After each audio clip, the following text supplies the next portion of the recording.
BCom second year BP है। Question number 12 देखते हैं। इसमें दिया हुआ है श्री धर्मदास का 31 मार्च 2020 को समाप्त होने वाले वर्ष के लिए लाभ हानि खाता निम्न प्रकार से है। तो पी एंड एल अकाउंट आपको दे रखा है। पी एंड एल अकाउंट में आपको office salary, commission, machine repair, rent, depreciation, payment to IIT for research, sundry expenses, LIC premium, consultation fees, और इस तरफ आपके दे रखा है gross profit, proceeds of LIC policy, profit on sale of furniture and sale proceeds of a machine used for the scientific research. अब इसे आगे अन्य सूचनाएं आपके इस प्रकार से हैं। कमीशन की राशि में 2000 रुपये अदद कमीशन के सम्मिलित है जो आदेश प्राप्ति से संबंधित है। तो 2000 रुपये आउटस्टैंडिंग कमीशन कहता है। मशीन मरम्मत व्ययों में जनवरी 2020 में खरीदी गई एक मशीन की स्थापना का व्यय 5000 है, तो इसको अंडरलाइन कर लें, स्थापना की व्यय।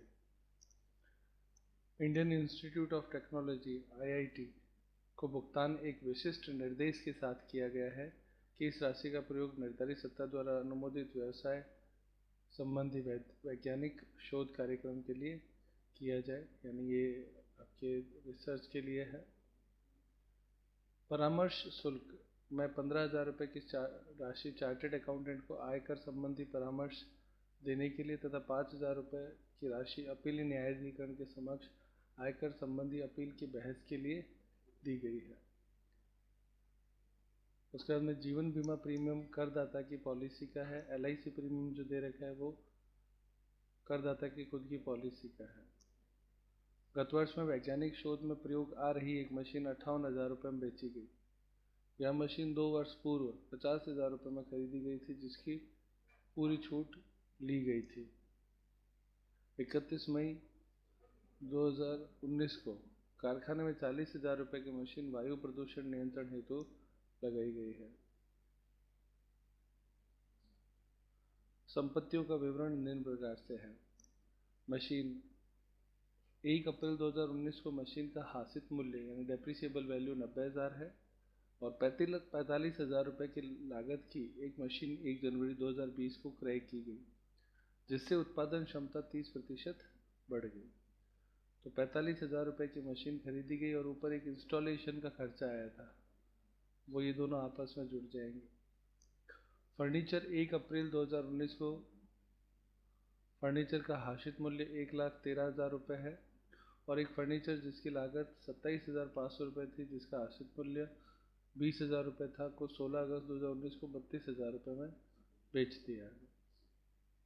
तो यहाँ पे भी फर्नीचर के बारे में डिटेल दे रखी है।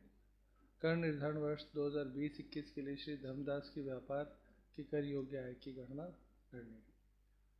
ये आपका क्वेश्चन हिंदी में था, ये सारा इंग्लिश में वापस एडिशनल इंफॉर्मेशन।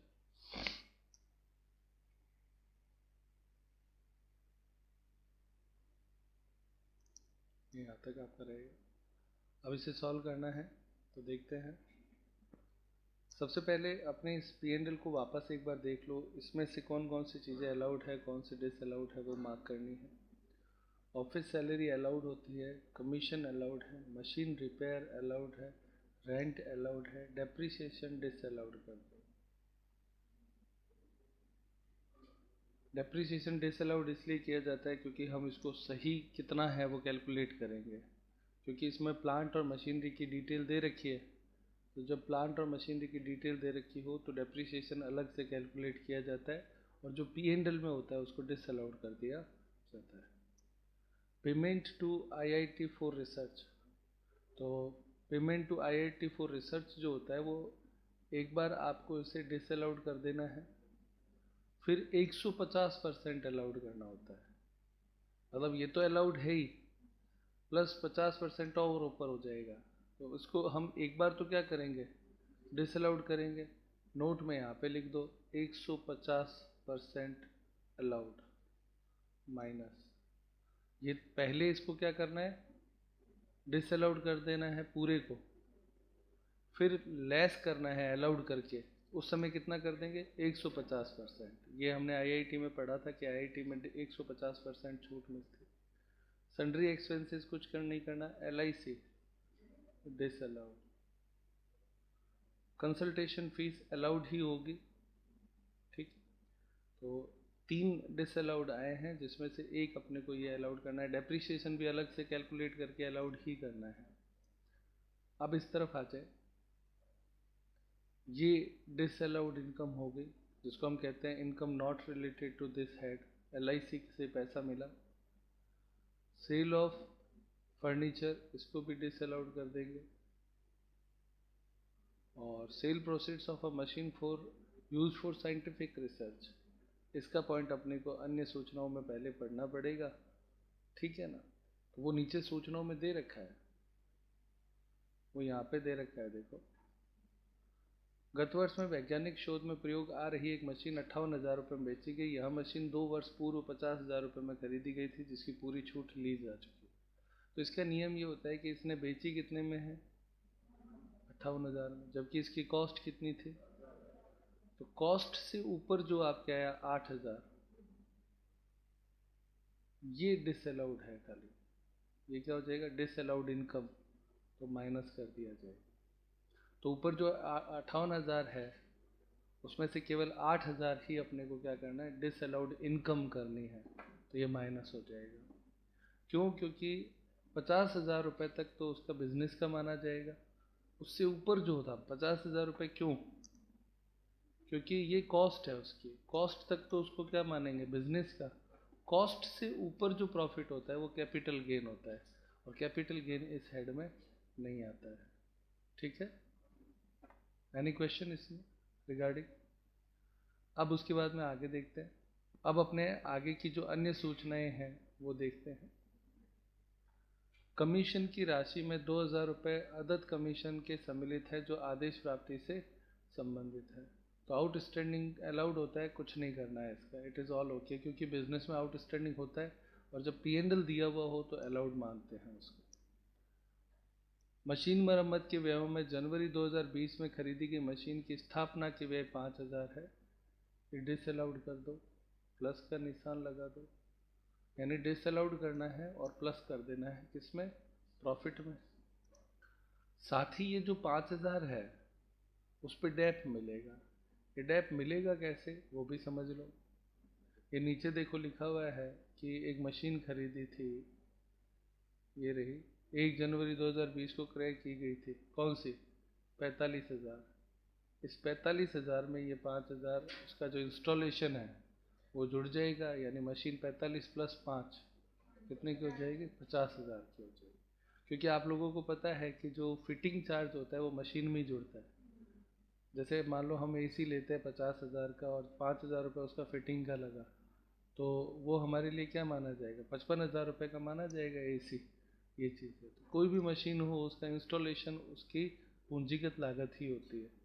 तो वो वहाँ पे डिसअलाउड इसीलिए किया क्योंकि पूंजीगत कॉस्ट थी, और उसको जोड़ देंगे किस में, इस 45,000 में जोड़ देंगे, 50,000 पे डैप कैलकुलेट कर लेंगे, ठीक।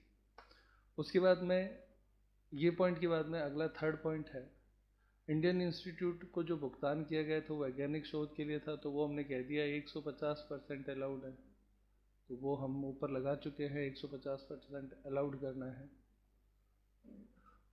अलाउड करना है और माइनस करना है, वो ऊपर भी लिखा है, वापस लिख दिया हमने। परामर्श शुल्क सारा का सारा अलाउड होगा, क्योंकि 15,000 और 5,000 ये दोनों ही आयकर से संबंधित है।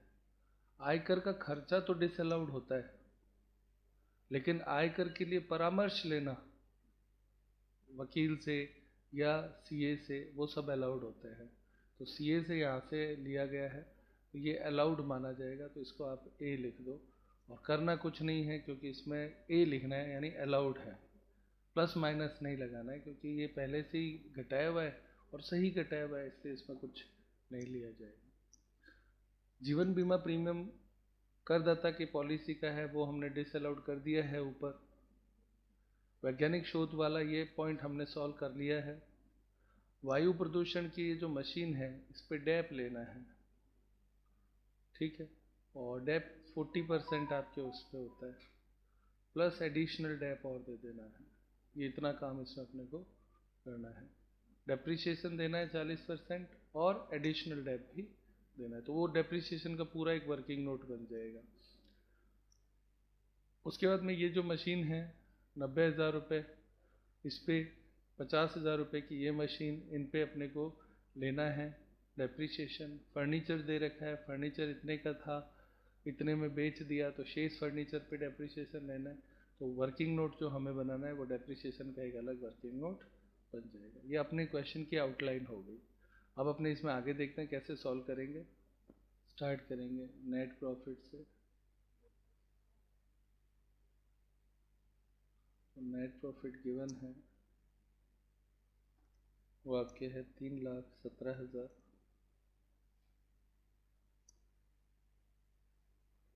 Add disallowed expenses.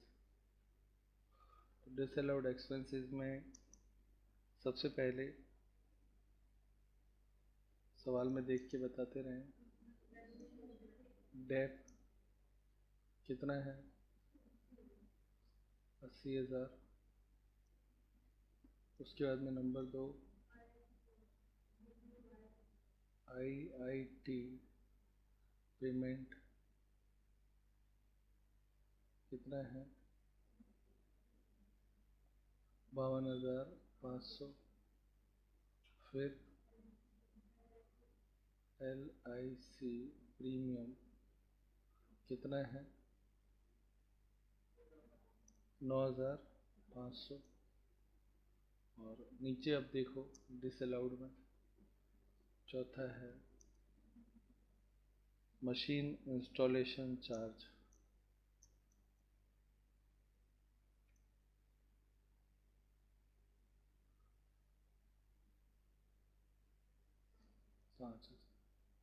डिसअलाउड खर्चों के नाम पे ये 3 ही हैं, 4 हैं, इनको जोड़ेंगे तो टोटल इसकी आएगी 4,64,000 ये आती। अब इसमें से आप लेस करेंगे income not related to this head. इसी का ही नाम और करके हम लिखा करते हैं डिसअलाउड इनकम। एंड एक चीज़ और घटानी है अलाउड एक्सपेंसेस। वो खर्चे जो स्वीकृत है और पहले नहीं घटाए गए हैं तो वो अब घटा देंगे। तो अब आपके इसमें इनकम साइड में देखो कौन सी डिसअलाउड लिखी है। सबसे पहले दे रखी है LIC प्रोसीड्स। LIC से पैसा मिला कितना है 20,000 रुपये। उसके बाद में नेक्स्ट लेंगे कितना है, सेकंड आपके दे रखा है, हाँ बेटा, सेल ऑफ फर्नीचर कितना है 12,000। फिर तीसरा क्या है मशीन फॉर रिसर्च है ना, उसमें हमने कहा 58,000 माइनस 50,000 तो 8,000, यानी 50,000 तक तो बिजनेस का ही है, लेकिन ये जो ऊपर 8,000 जा रहा है ना वो आपके पूंजीगत हो जाएगा। उसके बाद में IIT तो वो कितना खर्चा था 52,500 इंटू 150%, 78,750। और पांचवा पॉइंट अब अपने को लास्ट लेना है डेप्रीशिएशन वर्किंग नोट 1। डेप्रीशिएशन, तो डेप्रीशिएशन का वर्किंग नोट सबसे पहला जो डेप आपको लेना है वो है मशीन फॉर पॉल्यूशन कंट्रोल।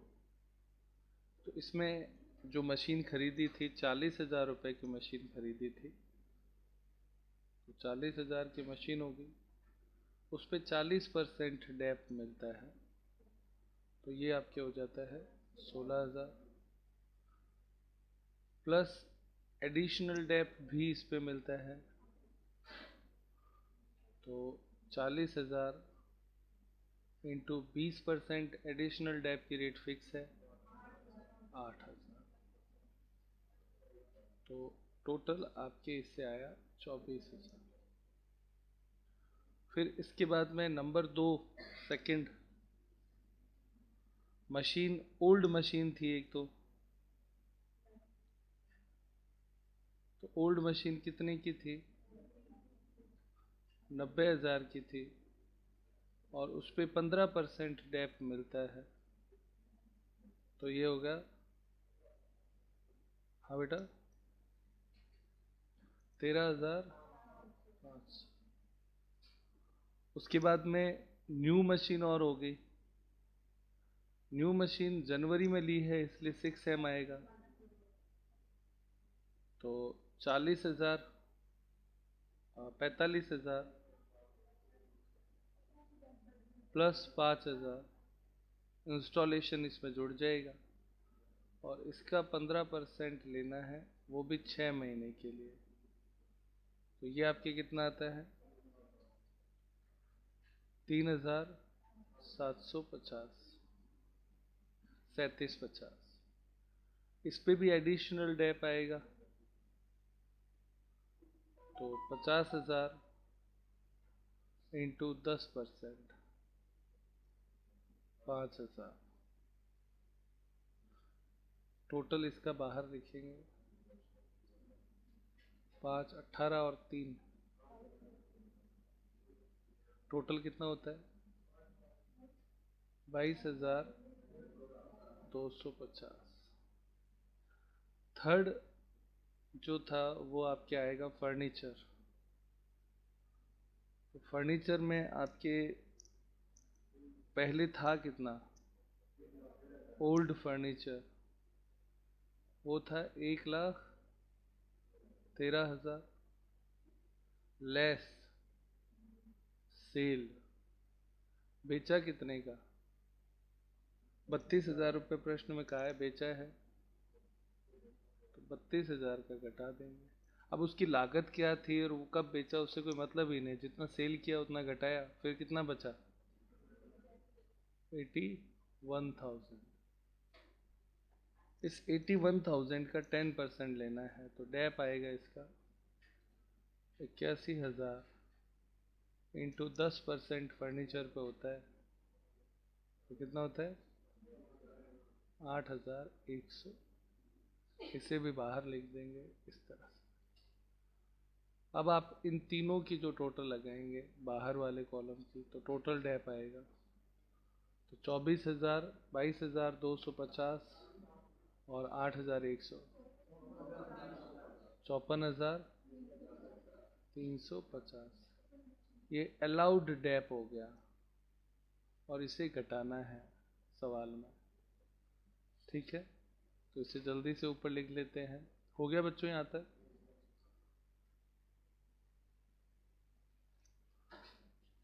ये यहाँ पे आ जाएगा वर्किंग नोट 1। कितना है अमाउंट बच्चों? 54,350। अब ये आपके सारे पॉइंट्स आ गए हैं, इसमें से इसको घटा दो, तो आता है 2,90,900। ये आपकी टैक्सेबल इनकम आ जाएगी।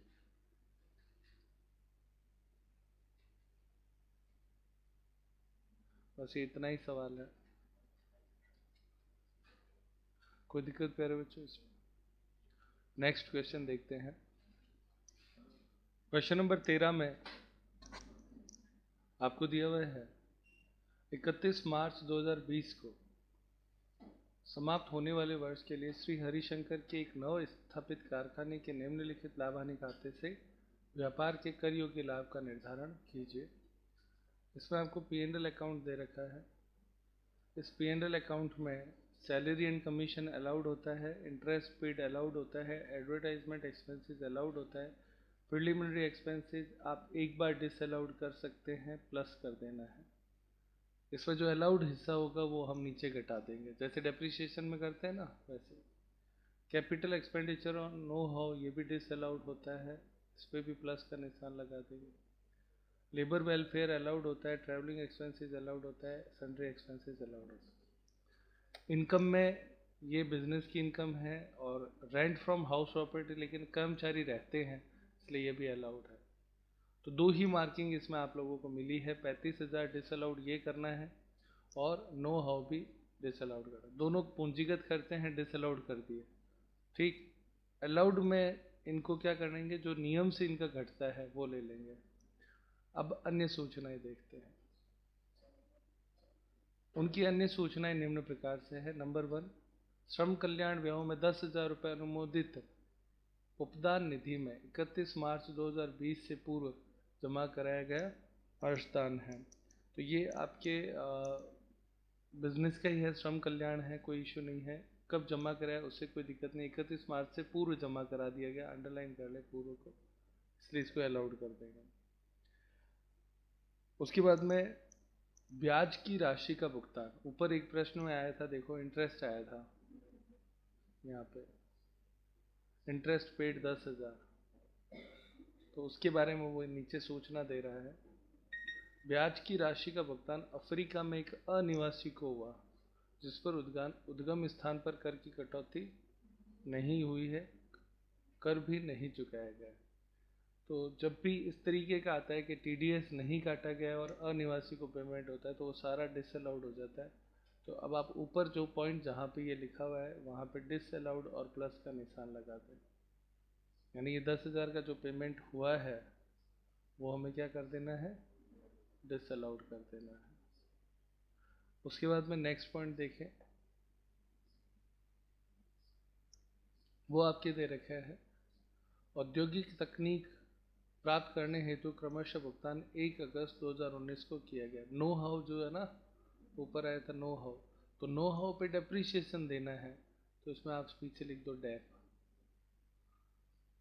और अगस्त में लिया था तो अगस्त, सितंबर, अक्टूबर, नवंबर, दिसंबर, जनवरी, फरवरी, मार्च, तो 6 महीने से ज़्यादा है, तो पूरे साल का लेंगे, 12 मंथ का। आगे 31 मार्च 2020 को स्थायी संपत्तियों की वास्तविक लागत निम्नानुसार थी। तो वो कहते हैं 1 अगस्त 2019 को क्रय की गई मशीन 20 लाख, 1 अगस्त 2019 को क्रय किया गया फर्नीचर 20 लाख, कर्मचारियों के निवास हेतु 1 दिसंबर 2019 को बनाए गए मकान की 3 लाख रुपए की भूमि सहित लागत 10 लाख, और 1 अक्टूबर 2019 को कारखाना भवन खरीदा, उसी दिन से काम में आया 10 लाख। ये सारे जो पॉइंट थे वो आपके टोटल एसेट्स के बारे में दे रखे थे। टोटल एसेट्स में देखो यहाँ पे बहुत स्पष्ट बताया है, 20 लाख, 20 लाख, 10 लाख, 50 हो गया, और 10 और 60 लाख। आगे प्रारंभिक व्यय पर कुल राशि 3,50,000 रुपये व्यय की गई, जिसमें से 1/10 भाग इस वर्ष अपलिखित किया गया है। तो ऊपर आप देखो प्रिलिमिनरी एक्सपेंसेस सवाल में लिखा हुआ है, ये रहा, देखो यहाँ पे 35,000 लिया हुआ है, ये रहा 35,000, है ना। 3,50,000 का 1/10 होता है, ये उसके बारे में कहता है। तो अब हमें ये नियम के हिसाब से चलना है, और हमारा नियम ये कहता है कि 1/5, है ना, तो 1/5 लेना होता है, और वो किसका 1/5 लेना है, 5% ऑफ एसेट्स, है ना। तो 5% ऑफ एसेट्स का 1/5 के आधार पर लेंगे, तो वो अभी नियम में हम वर्किंग नोट पे देखेंगे। विविध व्ययों में बिना लाइसेंस माल आयात के कारण दे 10,000 रुपये का अर्थदंड है, डिसअलाउड कर दो, प्लस का निशान लगाओ। निर्यात किए गए माल पर चुकाए गए उत्पादन कर में से 10,000 रुपये वापस प्राप्त हुए, परंतु इसे लाभ हानि खाते में नहीं लिखा गया। ये देखो, ये पॉइंट इंपॉर्टेंट है। वो कहते हैं कि 10,000 वापस प्राप्त हुए तो उसे इनकम में लिखना चाहिए था, तो इसे आप लिख देंगे अलाउड और प्लस का निशान लगा देंगे, यानी बिजनेस की इनकम है, पहले जोड़ी नहीं थी तो अब जोड़ दो, तो ये प्लस हो जाएगा। कारखाने में उत्पादन 1 जून 2019 को प्रारंभ हुआ और करदाता ने व्यापार से संबंधित उत्पादन प्रारंभ करने से तुरंत पूर्व के 3 वर्षों में वैज्ञानिक अनुसंधान पर निम्नलिखित व्यय किए। एक शोध अधिकारी का कुल वेतन 2,86,000 रुपये, शोध हेतु प्रयुक्त सामग्री जो है वो 1,67,500, शोध अधिकारी के भोजन के व्यय 6,000 और प्रयोगशाला 60,000। तो ये डिसअलाउड है, ये डिसअलाउड है, केवल ये अलाउड है माइनस कर देना, ये भी अलाउड है माइनस कर देना। ये रिसर्च पहले के थे, पर अलाउड जब बिजनेस स्टार्ट होता है तब होता है, तो इस पर भी अलाउड माइनस, इस पर भी अलाउड माइनस, यानी दोनों को अलाउड खर्चों में लेना है और माइनस कर देना है। भोजन का खर्चा जो होता है शोध अधिकारी का और प्रयोगशाला के जो खर्च होता है वो डिसअलाउड होता है। अब इसको क्रॉस इसलिए कर दिया क्योंकि डिसअलाउड है, क्योंकि इससे खातों में कहीं दिखाया हुआ नहीं है, इसलिए अपने को कोई इससे मतलब नहीं रहेगा। तो ये आपका पूरा क्वेश्चन हुआ। एक बार आप इंग्लिश में और इसे देख लें।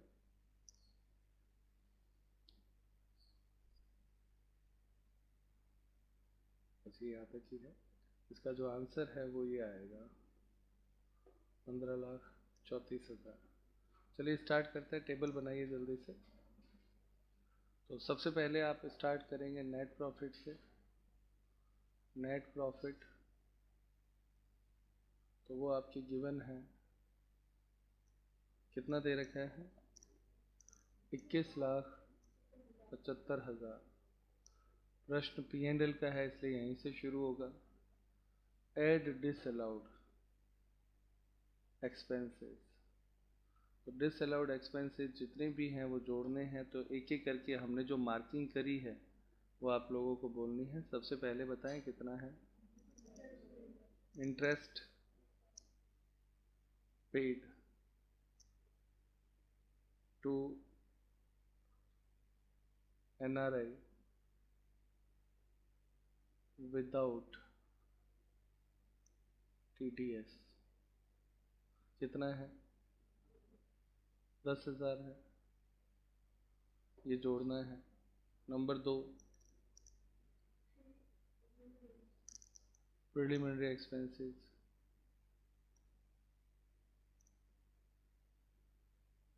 प्रिलिमिनरी एक्सपेंसेस कितना है, 35,000। नंबर 3 टेक्निकल नो हाउ कितना है, 11 लाख। और नंबर 4 एक नीचे दे रखा है पेनल्टी है, कितनी है, 10,000 है, तो 10,000 ले लें। डिसअलाउड खर्चों में यही है, यहाँ तक का टोटल लगाएंगे, कितना आता है,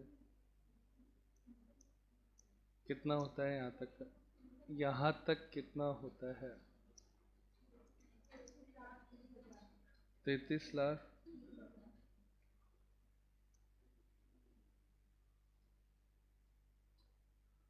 उसके बाद में इसमें ऐड करना है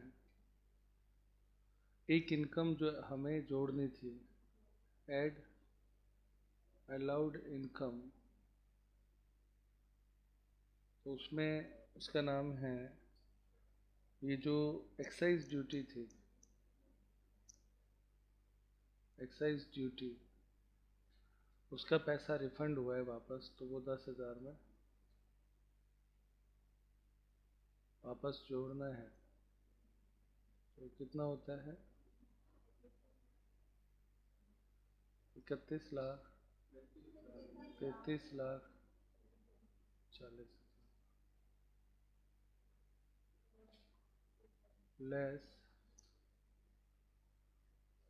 दो चीजें आती हैं, डिसअलाउड इनकम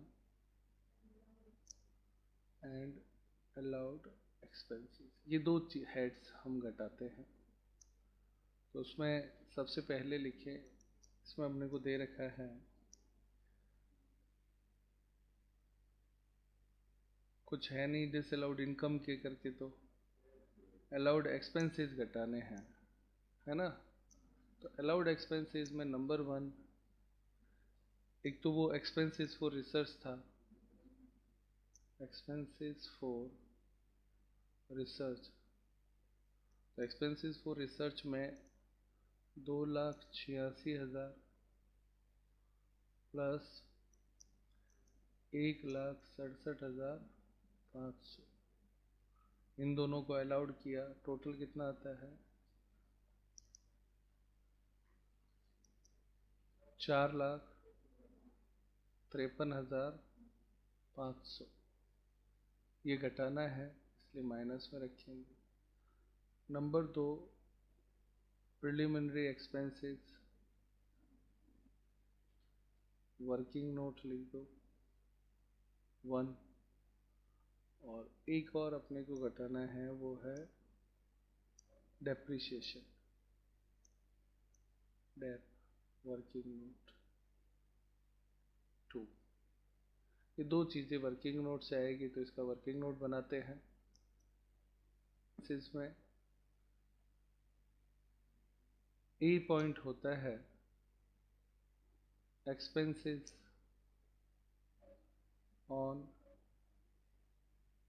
प्रिलिमिनरी, और बी पॉइंट होता है 5% ऑफ एसेट्स। इन दोनों में से जो भी कम होता है ना, दोनों में से जो कम है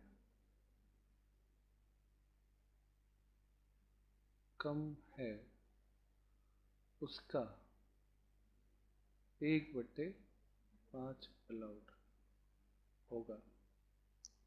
ये रूल है। 3,50,000 रुपये आपने खर्च किए, ये तो हो गया एक्सपेंसेस। और 5% ऑफ एसेट्स, तो एसेट्स आपके हैं 60 लाख, जो 4 अलग अलग एसेट्स दे रखी है। 5% ऑफ 60 लाख लेंगे तो वो आपके कितना आता है? 3 लाख। इन दोनों में से कम कौन सा है? 3 लाख, उसका 1/5 अलाउड होगा। तो यहाँ पे लिखेंगे अलाउड प्रिलिमिनरी एक्सपेंसेस बराबर 3 लाख इंटू 1/5, कितना होता है? हाँ, 60,000। तो ये 60,000 अपने को लेस करना है, क्या कर देना है? घटा देना है मेन सवाल में। तो प्रिलिमिनरी एक्सपेंसेस का वर्किंग नोट आ गया। अब आप अगला वर्किंग नोट ले लो, वर्किंग नोट नंबर 2, वो है डेप्रिसिएशन। तो डेप के लिए सारी एसेट्स आपके सामने हैं। सबसे पहले आप देखो, नंबर 1 है मशीन। तो मशीन कितने की है? 20 लाख की है, और 6 महीने से ज़्यादा है तो 15% निकाल लेंगे, कितना आता है? 3 लाख प्लस एडिशनल डेप, तो 20 लाख का 20% कितना हो गया? 4 लाख। ये पहली मशीन का आया, 4 और 3 7 लाख। नंबर 2, अगला आपका है 20 लाख का फर्नीचर है ना। फर्नीचर 20 लाख का है, तो उस पर 10% होता है, तो कितना हो जाएगा? 2 लाख। सीधा मैं बाहर लिख देता हूँ। नंबर 3, फर्नीचर के बाद में आपके रेजिडेंशियल हाउस है ना। तो रेजिडेंशियल हाउस कितने का दे रखा है? 10 लाख का है, जिसमें जमीन 3 लाख की है। तो जमीन तो छोड़ दो, तो हाउस 7 लाख का है, और जो रेजिडेंशियल हाउस होता है इस पे कितने परसेंट मिलता है? 5% मिलता है। तो कितना हो जाएगा इसका? अच्छा, ये हाउस बना कब है? तो वो 6 महीने के लिए है। 6/12 कर दो। अब कितना हुआ? 17,500। नंबर 4, हाउस जो हाउस फॉर एम्प्लॉय था ये, है ना?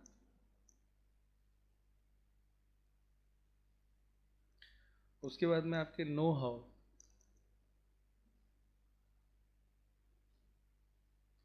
तो नो हाउ 11 लाख का था,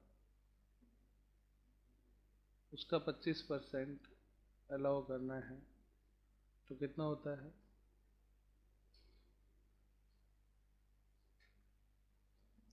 2,75,000। सारे डैप आ गए, टोटल लगाएंगे कितना आता है?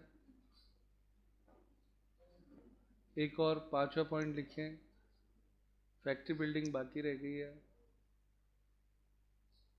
फैक्ट्री बिल्डिंग कितने की है? 10 लाख। और कितना परसेंट होता है? 10% होता है बिल्डिंग पे, तो कितना हो जाएगा? 1 लाख।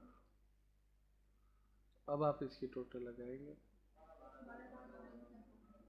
तो टोटल अब इसकी लगानी है,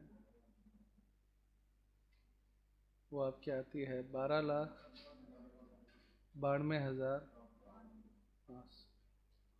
ये आपके टोटल आ गया है डेप्रिसिएशन, टोटल डेप।